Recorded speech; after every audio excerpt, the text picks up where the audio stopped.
Good evening, Fernwood. My name is Neil. It's time for us to sit down and watch us some Mary Hartman. Mary Hartman, the sexy, sly, and subversive soap from the 70s. We are heading into the April 29th, 1976 episode. Let's do a quick recap of things that happened yesterday. It started with Muriel heading off Clyde at the pass as he was about to answer questions that Charlie and Loretta had about money coming in. Clyde felt a little bit doubtful about not telling them the basic truth, but Muriel had planted some seeds that said that maybe they should not hear the news. So basically, Charlie and Loretta don't know that their career is down the drain. And, well, what happens next is that Charlie and Loretta head off to the airport to pick up Timmy. Well, before that, though, Muriel convinces Charlie to give her some money, and by give her some money, drain their bank account again because they believe that they have a lot more money coming in.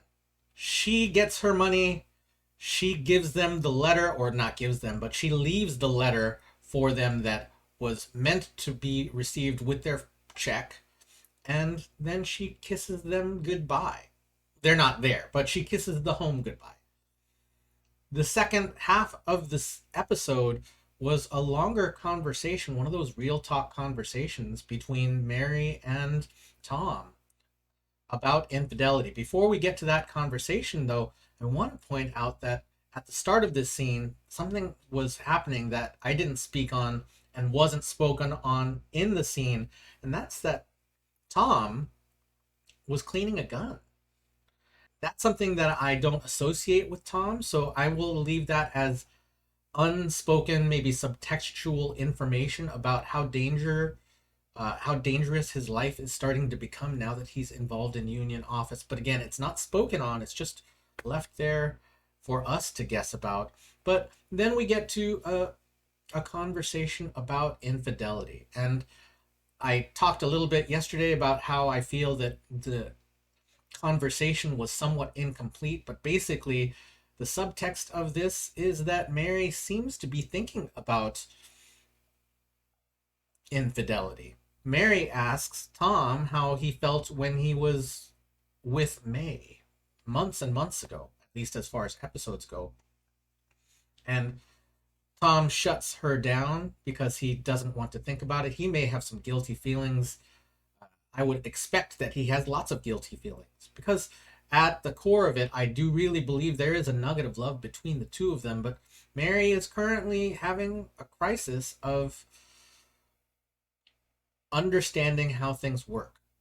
So let us go and start us the April 29th, 1976 episode of Mary Hartman, Mary Hartman.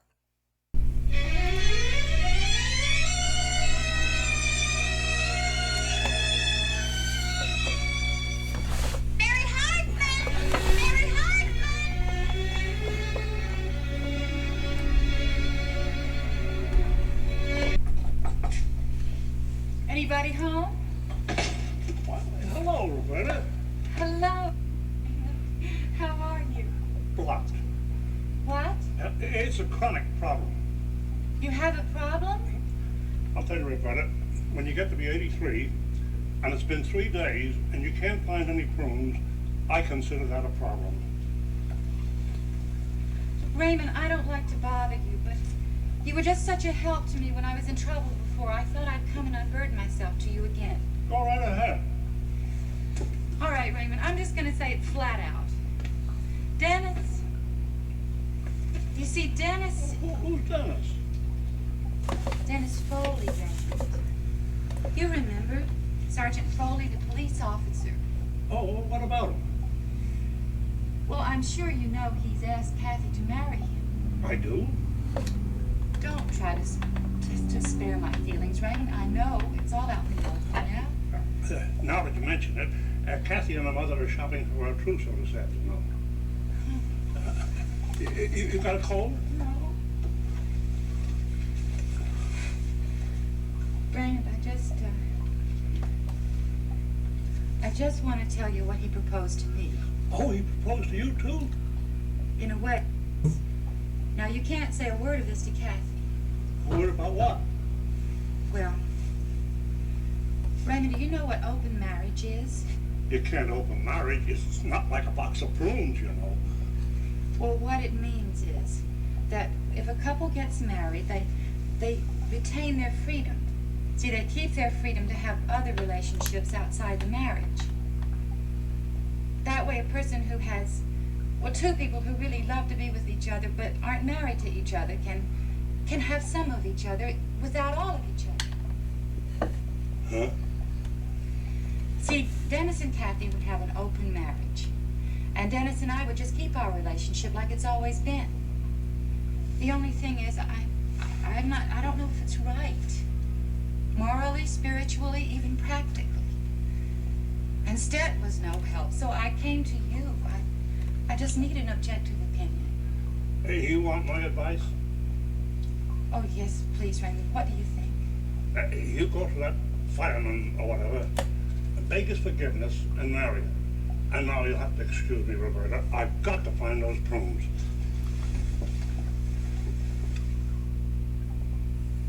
I'm not through with that. Oh, I'm sorry, I thought you were through. Oh, it's my coffee. Oh, I'm sorry, I thought it was my coffee. Oh, I should have known that because it has the cream in it. Actually, that's not cream, that's really that non-dairy stuff. That's not cream, but I don't use cream in mine at all. It's funny that I would take the coffee. Sometimes I use cream. I've used cream at lunch. Never at breakfast, but I have used cream. Could I taste that, Tom? Thank you. Hey, Mary, come on. What's the matter with you? Huh? What are you so nervous about? I'm not nervous. What makes you even nervous? Maybe she's going through the change of life. What? I said, maybe she's going through the change of life. You're not supposed to know something like that. Why not? Because you learn that kind of thing from your mother, and I haven't taught you that yet. Well, you don't have to tell me because I know already. Peggy Nichols' mother's going through a change of life. Why don't you go to school? Because I haven't finished with breakfast Well, yet. finish your breakfast and go to school. I think they mean menopause. Nervous. I'm not nervous. I knew Peggy Nichols' mother. All she does is smoke cigarettes and yell. Hey, Heather, a person can smoke cigarettes and yell without going through the change of life. You know, women's behavior can be very erratic. Erratic? That's strange or odd, is what that means. Oh, like you. Like me. It does not mean she's going through a change of life. That is a medical fact. Where are you going? The school. You didn't finish your breakfast. I can't eat it either. It makes me nervous. Oh, beautiful. That's just beautiful. That's a great way to raise a kid, you know? How can you say that? Are you criticizing me and saying I'm not a loving and intelligent mother? Well, if that's intelligence, I'm going to take vanilla. Hey, honey, I'm sorry, but... Mary, please, now look, sweetheart. You have no cause to yell at Heather that way, though, honey. What's the matter with you, huh? What's the matter? What is going on in this world? What is going on? Every time I think that things cannot get worse, they do. What's the matter with you? What's the matter with her? I don't know what's the matter with you. You all right? Listen, I gotta go to work. I'll see you. Bye-bye.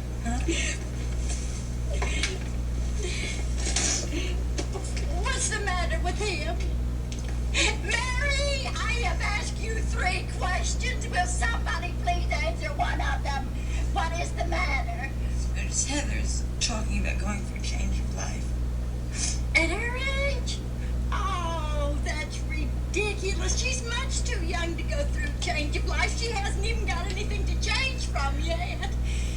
Oh, so don't worry about that. It's not. Don't be upset. I'm not upset about Then what? it. It's nothing. Well, Kathy is upset, and she has something to be upset about, and she says that it is your fault. I know. Everything's my fault. Blame me for everything. What's my fault? That Dennis postponed this marriage. Mary, I have bought 150 frozen canapes for this reception, and I don't know how long they'll keep in the freezer. In the meantime, I have no room in my freezer for anything else. No. I have not been able to serve a TV dinner for dinner all week. Do you have any Do you have any idea at all of what it's like to have to make every meal from scratch, from fresh food? What's the use of having a freezer if you can't freeze it? Please, please, please. I have enough of my own troubles. I can't hear about anybody else's. Please. Then why did you tell Dennis to postpone the wedding? Kathy thinks he's going to call it off altogether. Oh, and that'll break your father's heart. Pa's heart. Yes, he's always wanted a policeman in the family, and this is his last chance, since his only other daughter did not marry one. Oh, so now you're upset because I didn't marry a policeman? No, but that you made Dennis postpone the wedding. Who said I did? I just told you, Kathy. Don't you listen to me when I talk. I know you hear me. I talk enough. George says he can hear me in his sleep. Ma, could you do me a favor? I don't mean to be rude or anything like that. Could you go home? You live next door. It's just a short walk, okay? Mary, you don't think Dennis is going to call the wedding off on Thursday, do you? Because that's when he said he'd let Kathy know. Please see if you can get him to call it on for Kathy. She's so depressed. I have my hands full with her, and I only have 2 hands, and I need both of them to do all that cooking I have to do with no room in my freezer. Oh, Mary, Okay. do it for me, please. Mom, okay, Mom, I'll tell you what I'll do. You can use part of my freezer, okay? But that's all I can do. I can't do any more for Kathy. I've done everything that I can do for Kathy, everything I know how to do for Kathy. From now on, it's each man for himself, okay? It's each woman for himself. Each woman for herself. It's each person for himself. It's each person for herself.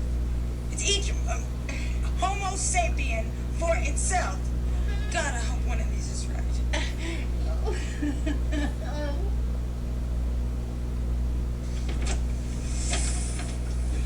Hi, Roberta. Hi, Dennis. Are you alone? Yes. Would you like a drink? Yes, I would love a drink. I heard some very interesting news today. What was that? I heard you told Kathy you didn't know when you'd be able to marry her. Oh, Dennis. I just realized what that means. You did. Well, of course. And Dennis, it's so sweet. I mean, I understand because I understand you so well. You're thinking of one of 2 things, aren't you? Well, actually, I'm thinking of several things. I mean, as far as I'm concerned. Well, I'm thinking about a lot of things as far as you're concerned. No, I'm serious.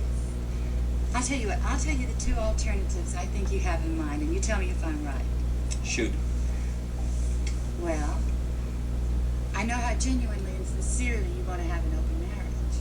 That's true. But you're thinking of switching it around, aren't you? How do you mean?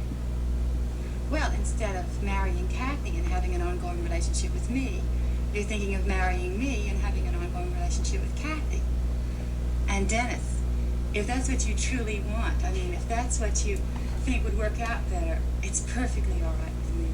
I mean, I'll trust your better judgment. No, that's not exactly what I had in mind. Then it's alternative number 2. Has to be. Okay. What's alternative number 2? Well, it means that you've just decided that Kathy's too young for you. And you're breaking off that relationship entirely so that you and I can get married and not share each other with anybody. Unless, of course, you should find somebody that you really want to share part of yourself with while you give the rest of yourself to me, your wife. And that would be okay with me too, Dennis. Unless you were thinking that you would just like for us to have all of each other. And just be married and not have an open marriage. And that would be perfectly all right with me too, Dennis. So have I read your mind correctly or not? Not quite. Oh. Look, Roberta, there's something I want you to understand. I care very much about the both of you. I understand that. I understand that. Kathy has certain needs that I enjoy fulfilling. And the same is true of my relationship with you. And the truth is that I'd rather not give up either of you. But you're not going to marry Kathy. I'm thinking it through further. And I don't know whether I'm going to marry Kathy and have an ongoing relationship with you, or whether Kathy would even fit into an open marriage. I have a lot of decisions to make. When? By Thursday, I'm involved in something that's taking a lot of my attention. It isn't dangerous, is it? In a certain way, it's very dangerous. Oh, Dennis? It's all right. What I want you to understand is that right now I'm not making any decisions about marriage. Oh, Dennis, I do understand that. I do. Let's just forget about it, okay? Why don't we have a drink? It's a good idea. Dennis, are you all right?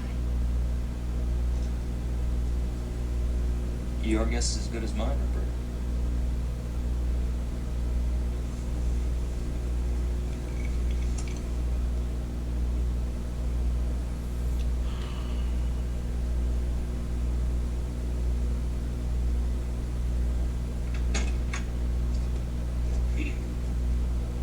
Oh, buck up, baby boy. Honey, I'll tell you, it was just probably some silly little old mistake, you know? Honey, the only mistake was ever putting 2 cents worth of trust in anything Muriel said at all. There's no mistake about Timmy. Because there ain't no such body as Timmy, and that's why he didn't get off that plane. Well, honey, maybe he missed it. You know, I mean, there's another one coming in 4 days. Honey, that plane ain't gonna have no Timmy on it, because there ain't no Timmy. My son is a figment of Muriel Hager's evil mind. I'm beginning to think that maybe the Lord don't favor the idea for some reason that I should ever be a father. The last son I thought I was going to have turned out to be a fibroid tumor. Now this one turns out to be even less than that. No, honey. But it's just so hard to imagine anyone so fierce and evil as this is making Muriel out to be. Well, honey, you better get accustomed to believing it. But I don't want you to give up hope, Charlie, and just, you know, not until you're spang sure there isn't a Timmy. I'm spang. I mean, I just love the dickens out of you for trying to haul up my sagging spirits, knowing yours are sagging just as low. But honey, let's face it, we have. The unvarnished fact is that we have been tooken in. We have been tooken in, hog-tied, rook-fleeced, wang-doodled, and just plain had. Well, when you put it that way, I guess you're right. What in creation do you suppose prompts a human body to do something so low down evil? The good book says that money is the root of all evil. You know, honey, them apostles, they didn't have free public schools and Social Security and TV talk shows and magazines like that, but they had a pretty shrewd eye for what makes people go. Yeah. Money is the fuel that stokes Muriel's engine, and she has just chugged off with $5,000 worth of ours. Oh, honey, why don't we call the bank? We can stop the check. It's too late today to do that. You can bet your bottom dollar, which by the way you don't hardly have no more, that she has cashed that check this morning and made tracks for the horizon. Yeah, you're probably right. Well, listen, honey, now we don't have to worry about that money because there's going to be a lot more coming in from our recording crew and everything. Thank the Lord. Well, honey, it is the principle of the thing.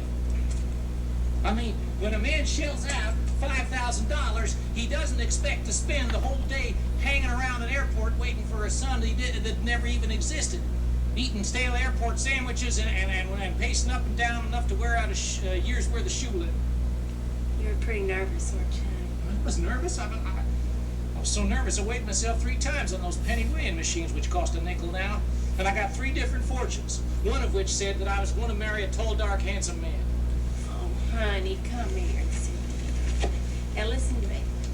We have had a disappointment, but this is how we're going to handle it. Now listen here. We is no worse off than we was before we left. Now, when we went to the airport, we did not have a son. And now that we're home, we still don't got a son. But honey, we didn't lose nothing. Except the $5,000, which is just going to be small change compared to all the money that's going to be rolling in when I'm a superstar and the darling of the recording industry. You have such a level-headed way with you. That's a very sensible thing to say. You're right, honey, you're right. Yeah, it's like my father used to say.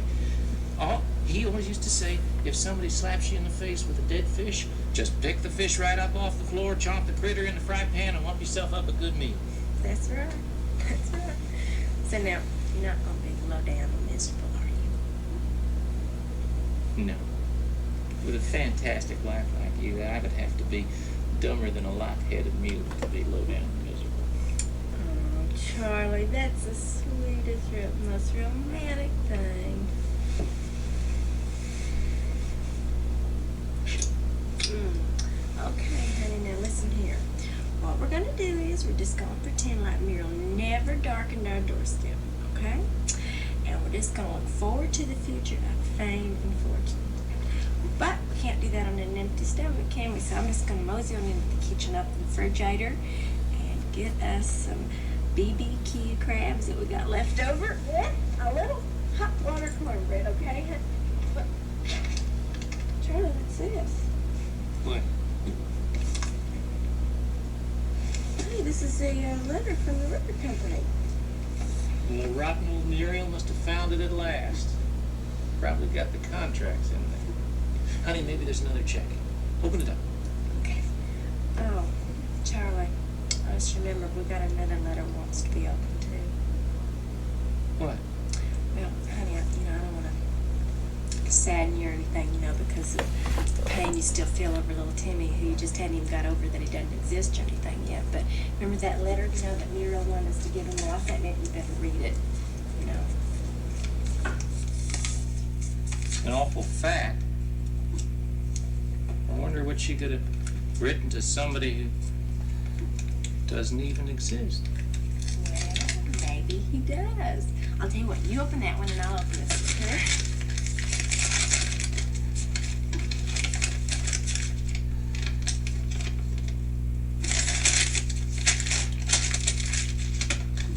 There's just no end to the evil trickiness of that woman's ways.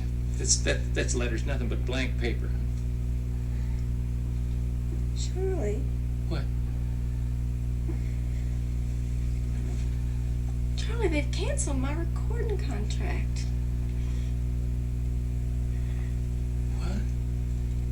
What? They've canceled my recording contract and there ain't gonna be a new one. Charlie, there ain't gonna be no more recording and there ain't gonna be no more money. Charlie, my whole career's over and I ain't even gotten started yet.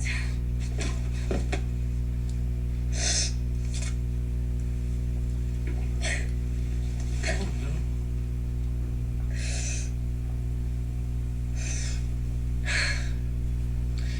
Honey, we have really hit rock bottom this time, ain't we? It feels like it, darling. It feels like it.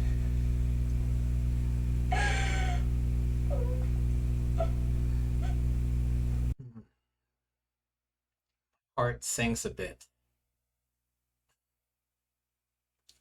Let's take it back to the top. Roberta comes to visit Grandpa Larkin for advice. See a box of prunes as she enters. Grandpa is looking for prunes. They're right there. Sadly, Grandpa is not the font of wisdom that he has been in more recent episodes and appearances that he has made. He's back to Grandpa Simpson with his kind of uselessness. That makes me a bit sad. I suppose that means that Grandpa Larkin is basically a two-dimensional character, other than the Fernwood Flasher. So three-dimensional? Eh. Then there's a couple of beats in Mary at breakfast with family. Heather brings up change of life, and that phrase is used again and again and again. And I had never used that phrase or heard that phrase used. And it seems to me to basically mean what we would call menopause today. I'm sure it was called menopause then too, but I don't know how it would have been addressed on television. I don't feel like I heard the word menopause on television. Well, I wasn't watching shows where menopause would be an issue in 1976, but I don't think I heard that phrase used, for another decade on television. So maybe like the Golden Girls, which was, a decade after this. But that seems to be a big trigger for Mary. And then Mary is having trouble dealing with things, but of course, Martha comes in, and Martha is not real good at consoling people. She's like kind of the opposite of consoling. She means really well, and she's trying to get some answers for why her daughter, Kathy, is not doing well. And I've said it before and I'll say it again. I wish Mary would just say what was actually going on. Now I'm starting to think, maybe Mary isn't saying what's going on with Dennis because she has more feelings than she is willing to admit. And I'm afraid of that.